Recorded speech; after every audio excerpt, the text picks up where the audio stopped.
Good morning, everybody. Uh, Friday in October, and I think because maybe it's Halloween and that means it's got to snow and be cold because of all the little kids, but a perfect time to visit with actually an old friend, not in age, somebody I've known a real long time and as one of the best restaurants I have been to in forever. Hosea Rosenberg, congratulations on Michelin. You were top chef. You've been everything, but you're a great guy. Just have fabulous restaurants. So, good morning. Good morning. Thanks for having me, Pat. It's been a while since we've talked, but I'm just so happy to be here chatting with you this morning.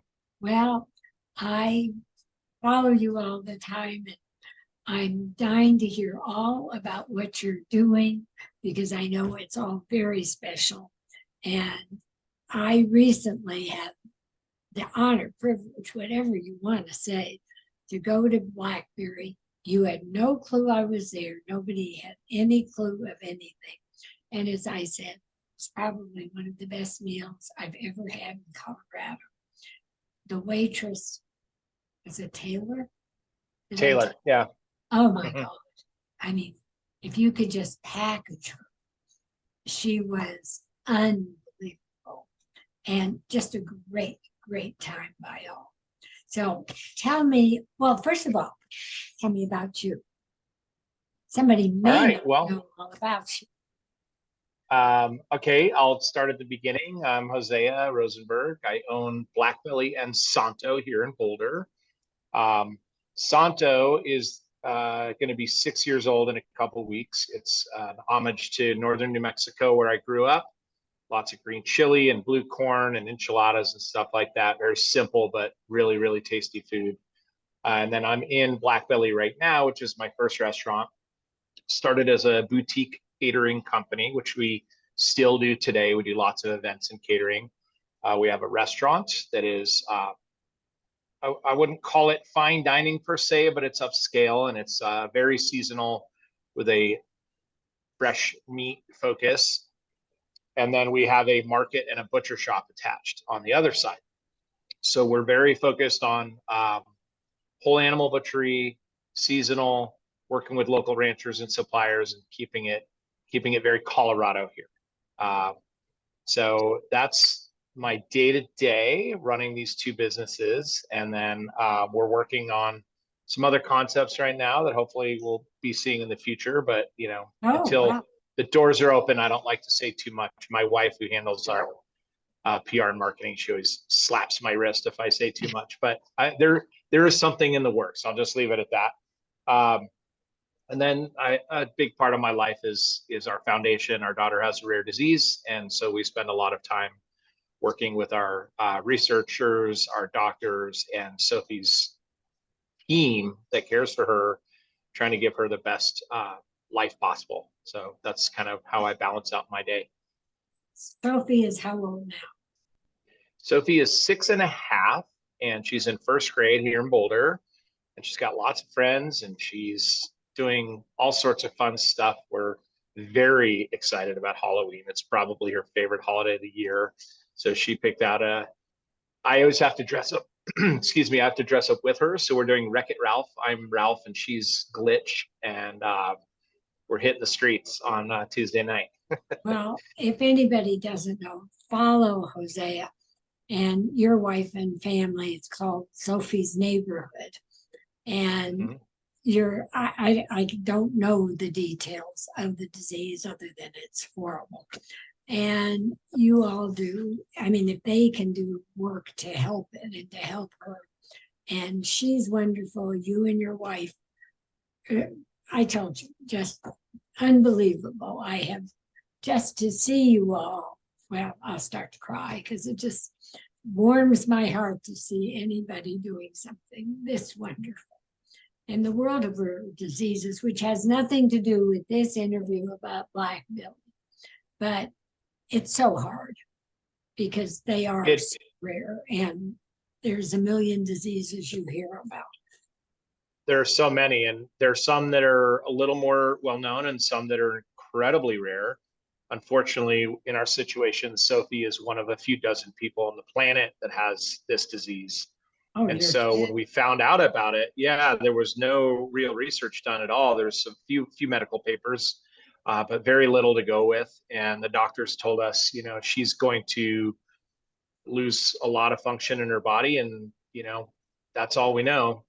So my wife and I right away started this foundation to raise money for research, and we have learned more about her disease than any other group in the world. So my wife in particular is probably the world's expert now on MCTO, which is what Sophie has. It stands for multicentral carpotarsal osteolysis, and it's the breakdown of the joint bones, all the little bones you have in your wrists and your ankles and other, elbows, everywhere there's a joint in your body, the bones start to disappear. They can't regenerate as quickly as they break down. And so it's devastating. It's crippling. Most of the kids who have this disease who are older than Sophie are in a wheelchair. They can't use their hands. Um, and it also affects the kidneys. So the kidneys break down. And potentially other systems in the body too. There's, again, so few people with this, it's hard to know exactly what's going on. It's a genetic disease, so she was born with it. It's in every cell in her body. It was not passed down by us. It was, I'm forgetting the word right now, medical term, but it happens de novo, which means it just appears on its own. But we started this foundation a couple years ago. We've raised a lot of money, and a lot of it came from other people in the industry who have supported us, chefs, restaurant owners, folks in the food business who have just gone out of their way to help. And so we've raised a lot of money. We have a lot of people working, and we have made some discoveries. Now we don't have a cure, we don't have a treatment, but we have helped her. And we think we've done a lot already to give her a better quality of life at this age. Well, God bless you. And, there's one thing, and then we're going to lighten up a bit. But as you said, friends in the restaurant industry, I find that the reason I adore this industry is because all of you, and you all make everything happen community-wise, personally, and for everyone. And I hope that the public realizes that you are a great team of men and women in this industry. You are. Now, Well, before I get hysterical, you started years ago. Well, I think I first met you at Jack's. Possibly. I worked for Kevin Taylor before I went to work for Dave Query. So he was another mentor way back in the day. Okay. And some smaller restaurants before that. I went to CU here in Boulder, but I would say the two biggest influences on me were working for Kevin and then working for Dave. And they taught me very different things about the industry, but they're both well known in this state, and gave me a lot of good training. Well, you certainly did well. And you started to talk about Blackberry. Your female butcher looks like she's my size. Yeah. A tiny little thing. Won actually a Michelin star. That's right. So we were recently honored by Michelin. Actually, both restaurants are on the list, so Santo and Blackbelly, which is amazing. And then at Blackbelly, we got the green Michelin star, which we're one of 4 restaurants in the state to get that, which is a major recognition of our efforts towards sustainability. And then Kelly, who is our head butcher at Blackbelly, who, yeah, she's probably your size. She's petite, skinny little Hawaiian girl who came to us as an intern 6 years ago and has made it up the ranks and now runs our entire meat department. And she won the Young Culinary Professional Award by Michelin. She was the only person to receive that award in the state. And we're very proud of her and the work she's done. And, the butcher and the whole animal work we do here is a huge part of our mission. And so she's obviously just a key player in this organization. Well, good for you.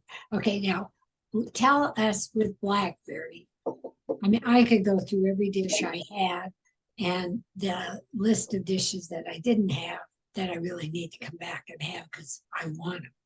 But talk about a few of the things like what you're serving and what you do. I mean, people, you don't have to have meat. You know, No, we actually, yeah, we one of our mantras here is that you don't need to eat a lot of meat, just eat good meat. You know, no, meat that you know where it came from. So we have a lot of I vegetable eat meat. dishes. Yeah, Well, I mean, I love meat, but you don't have to eat meat to come in here and have a good meal. no, We have some really good pastas. We do our own house-made pasta program, so we have a lot of different pasta dishes on the menu. We have tons of vegetable-focused dishes, some sides, some complimentary dishes, entrees. So we're very focused on working with local farms to get good seasonal produce in. And the menus change all the time, so it's always rotating with the seasons. But we've got a few things like our grilled broccoli with anchovy vinaigrette that's been on the menu since day one. It's just really good on its own, but it's amazing to eat when you're eating a steak with it. well, I'm looking now. We didn't have steaks, but I had the chicken only because you make fabulous chicken. And I really wanted the hamburger because it looks so good. But I figured, how It's could really I good. come there and eat a hamburger? But Next time, next time. I was very jealous of the man at the next table who was eating it. And we happened to have had the burrata and we started raving. And they said it was the first night it was on the menu with the mushrooms and leeks. Oh my God.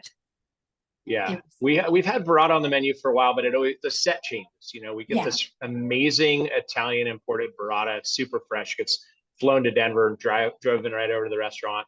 But we always change the set, so seasonal ingredients to kind of complement it. And then we have a bread program here too, our house-made bread that we do every day.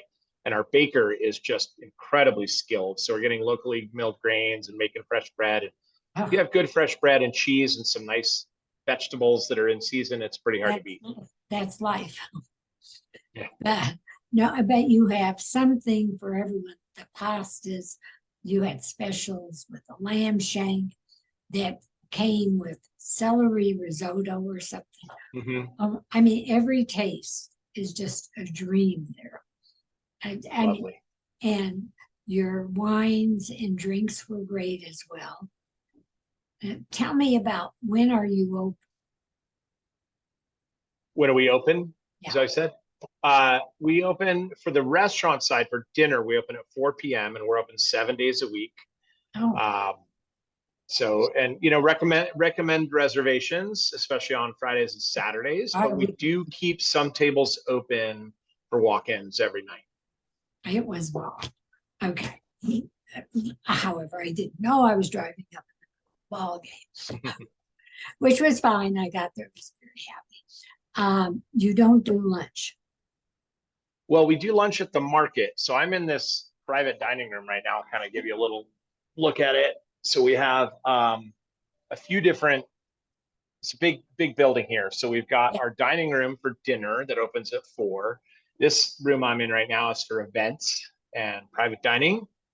And then behind me is the market, and we do breakfast and lunch 7 days a week over there. So we have breakfast, lunch, and dinner every day of the week. But the market is counter service. It's more casual. So you walk up to the counter. We have these breakfast burritos that we've been doing for 10 years here that are a cult favorite in Boulder. We sell hundreds and hundreds of breakfast burritos every day. And then our lunch menu is sandwiches, soups, salads. But again, with that same mantra of like locally made, everything from scratch, good seasonal produce. Can you eat there? Are there tables? Oh yeah. We've got a lot of tables. We've got a big patio with heaters. We just did a massive remodel. There was a Quiznos sandwich shop next door, and they went out of business. So we took that over, and that's where our breakfast and lunch is now served. That sounds great. And then tell me, everybody, Blackberry's best place. I mean, I've been in forever. However, and I just got back from London. I'll put it up with that because we had some pretty good food there. But tell me now about Santo's. When are they open in the Southwestern, a bit like that? Yeah, so I was born and raised in Taos, New Mexico, and ever since I moved up here, I've really missed the food. There are plenty of Mexican restaurants that are really good in Denver and Boulder, but there's not a lot of restaurants that are focused specifically on New Mexico, especially northern New Mexico, where I was raised. So there's a subtlety to the food. It's very similar to a lot of what you would consider just Mexican or Southwestern food. But the main thing is New Mexico green chili, the Hatch green chili, which is central to our food. And you see it all over the menu. We've been open, as I said, 6 years there. And it's just really good comfort food. It's not fine dining. It's not fancy. It's what I consider New Mexican soul food. It's the kind of thing that when you go home and you want to warm your soul and your body, this is the kind of food you want. Believe it or not, I've never been to Santos. And my son lives one of my sons in New Mexico part-time. And there's a really? little dive down there in Santa Fe. So I want to come because I'm sure that it's that kind of New Mexican food. Yeah. It's just delicious food. You never disappointed in the flavors. It's big flavors, spicy food, kind of abundant plates, but it's just really, really good. Our chef there, Chris, is doing an amazing job running the kitchen. Is this lunch and dinner or just dinner? Actually, we do breakfast burritos over there as well. So we have breakfast, lunch, and dinner at Santo also. So both restaurants, you can hit us any time of the day. Okay, and how come you won't open a little spot in Denver for me for all this? Oh, I have looked at Denver spots over the years many, many times, but I do like the fact that I can get to both of my restaurants in 10 minutes from my house. And a commute to Denver is a whole nother ballgame, and I know there's a lot of opportunity there, but Denver's also crowded and there's a lot of restaurants and it's a little bit harder to kind of, outshine others. And it's just kind of kept me at bay. Yeah. I don't disagree with any of your reasons. What are you doing anything special for the holidays?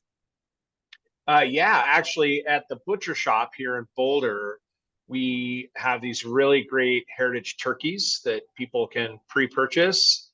We've got different sizes, but we have a couple different farms we work with to bring in whole turkey. And then we're offering pies. We have an amazing pastry chef here. So she's doing a few different pies that people can pre-order as well. And then we've got like stuffing kits and sausage, and we'll have some, kits to make gravy and all that sort of stuff. So it's a great place to come get meat. And then turkey is not cooked, right? No, it's raw. Okay. Whole turkeys. Yeah, raw turkeys. And then another cool thing we have here is our dry aging program. So we do a lot of dry aged beef. So we actually have beef in the dry aging chamber all ready for Christmas and Hanukkah and whatever other holidays you might be celebrating in December. So we're going to be featuring that as soon as we get through the Thanksgiving rush. We're going to be talking about all these dry aged rib roasts that we're putting in, and we'll have a lot of lamb and lots of fun stuff for that. And we're also going to be featuring matzo ball soup at the beginning of December, and lots of challah, and we have everything for everyone. I'm going to have a roast and potato latkes all at once, huh? Yeah, there you go. Well, how about if I want to eat them there? Oh yeah, you can come in and eat it here. Either way. It sounds wonderful. I assume that you will be closed Thanksgiving and Christmas. That's correct. We give all of our staff the major holidays off. So we're closed Thanksgiving Day, Christmas Eve, Christmas Day, New Year's Day. Okay. And then we take a couple of days in January to give our staff like an appreciation holiday and party. So there's a few days coming up that will be closed, but we're otherwise open. Okay. Just tell us how people can get in touch with your restaurants. So Blackbelly, it's one word, BLACKBELLY, blackbelly.com online, and you can just search it, Blackbelly Boulder. Santo is the other restaurant, so it's santoboulder.com. And then if you're interested in our foundation, it's sophiesneighborhood.org. And I'm somewhat active on social media, not as well as some chefs out there, but I post a lot about my daughter, probably more so than I do about the restaurants. But if you just search for Chef Hosea on Instagram. You can see links to all of our other businesses and our foundation. Well, just as an aside, I hope you've enjoyed watching this as much as I am listening to it. And please go and like and subscribe to the Gabb, and it's GABB on YouTube. You'll see this on YouTube, Facebook, Instagram. And Hosea, you are incredible. Your restaurants are incredible, but as a human being, you and your wife and Sophie, God bless you all. They're fabulous. And I hope everybody has a wonderful weekend. And I wish you nothing but the best. I just hope they find a way to make this precious child better and comfortable. And for all you do and all the people you're helping, God bless you and much love. Thank you so much, and much love back to you and to your family, and appreciate you. all the support and the kind words, and You're just all. It's all about community, you know. It's all about connections and people helping each other. So I really appreciate you and how you're helping spread the word.